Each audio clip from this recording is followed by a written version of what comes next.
Hello बच्चों, तो आज हम लोग बात करने वाले हैं प्रश्नावली 5.1 का क्वेश्चन नंबर 2। बोला है दी हुई एपी के प्रथम 4 पद लिखिए जबकि प्रथम पद ए और सार व अंतर डी निम्नलिखित है। यहाँ पे एक नंबर देखिएगा, ए का वैल्यू 10 और डी का वैल्यू 10। तो यहाँ पे हम एक नंबर को ले क्या करते हैं जी, हल करते हैं, सॉल्व। यहाँ पे चूँकि ए का वैल्यू 10 और डी का वैल्यू 10, ठीक है।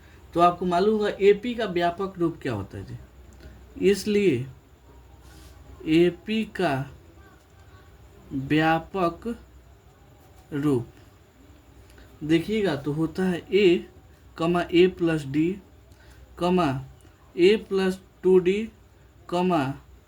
A plus 3D। ऐसे ही क्या होता है जी, आगे बढ़ता चला जाएगा। हमको 4 को चाहिए तो 4 को ले लेते हैं, ए प्लस 4D, ठीक है। ए का वैल्यू 10, यहाँ पे 10 प्लस डी का वैल्यू 10, यहाँ पे 10 प्लस 2 गुणे डी का वैल्यू 10, यहाँ पे 10 प्लस 3 गुणे डी का वैल्यू 10, यहाँ पे हो जाएगा 10 प्लस 4 गुणे डी का वैल्यू इतना।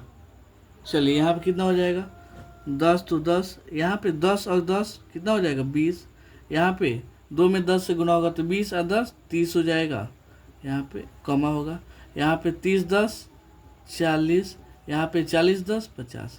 यही क्या होगा जी, आपका एपी का आंसर हो गया। क्या होगा जी, यही इसका एपी का आंसर हो गया।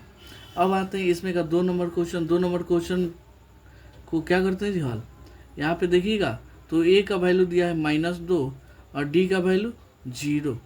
तो यहाँ पे लिखेंगे इसलिए एपी का क्या जी, व्यापक रूप, एपी का व्यापक रूप क्या हो जाएगा जी, A plus D A plus 2D A plus 3D A plus 4D, ठीक है।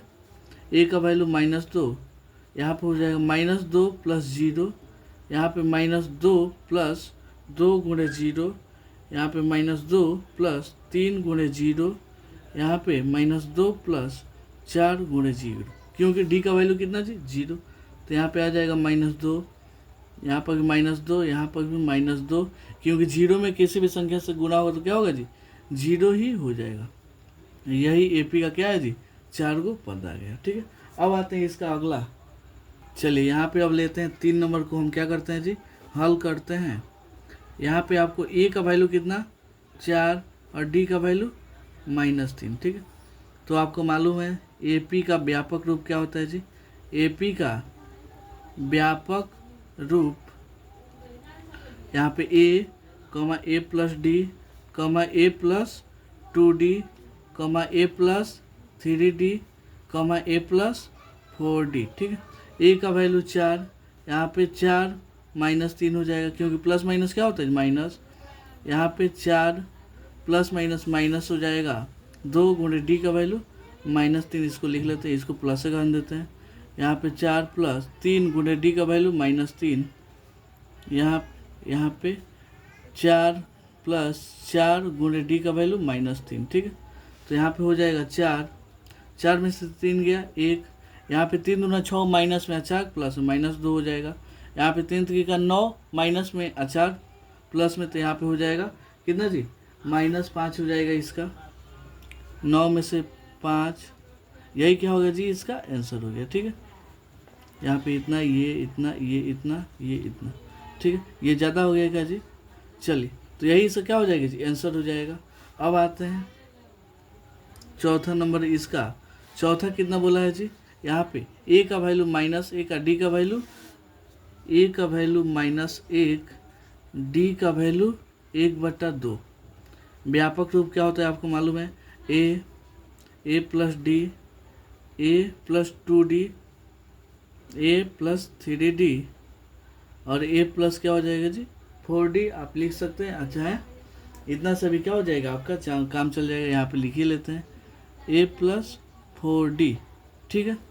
यहाँ पे ए का वैल्यू -1, यहाँ पे 1 -1 होगा, प्लस डी का वैल्यू 1/2, यहाँ पे -1 प्लस 2 गुणे डी का वैल्यू 1/2, यहाँ पे -1 प्लस 3 गुणे 1/2, ठीक है, कोई दिक्कत नहीं। यहाँ पे देखिए -1, इसको आप जोड़िएगा, जैसे -1 बटा में इतना होगा, एलसीएम कितना 2 -2 प्लस 1 यानी कितना आ जाएगा -1/2, कितना जी -1/2, तो यहाँ पे हो जाएगा -1/2। यहाँ देखिए 2 से 2 खत्म, एक माइनस में एगो प्लस में क्या होगा जी 0 इसका आ जाएगा। ये वाला -1 3 एकम 3/2 कुछ नहीं है तो एलसीएम लेंगे, कितना हो जाएगा 2, यहाँ पे -2 प्लस 3, तो यहाँ पे कितना आ जाएगा जी 1/2। यही सब क्या हो जाएगा जी आंसर हो जाएगा। ठीक है, अब आते हैं इसमें का 5 नंबर देखिएगा तो क्या बोला है जी यहाँ पे -1, यहाँ पे कितना हो जाएगा जी ए का वैल्यू -1.25, यहाँ पे ये कितना हो जाएगा जी डी का वैल्यू -0.25, डी का वैल्यू -0.25, वही हो जाएगा एपी का व्यापक रूप। क्या जी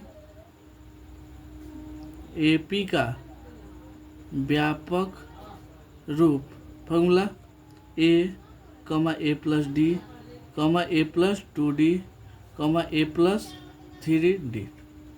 ए का वैल्यू -1, कितना यहाँ पे -1.25 प्लस डी का वैल्यू माइनस यहाँ पे 0.25, यहाँ पे ये वाला हो जाएगा यहाँ पे -1.25, यहाँ पे 2, तो यहाँ पे 2 लिखिए, डी का वैल्यू -0.25। ऐसे ही आगे क्या हो जाएगा जी बढ़ जाएगा, यहाँ पे ले लेंगे कॉमा हो जाएगा, ए का वैल्यू -1.25 प्लस 3 गुणे डी का वैल्यू -0.25।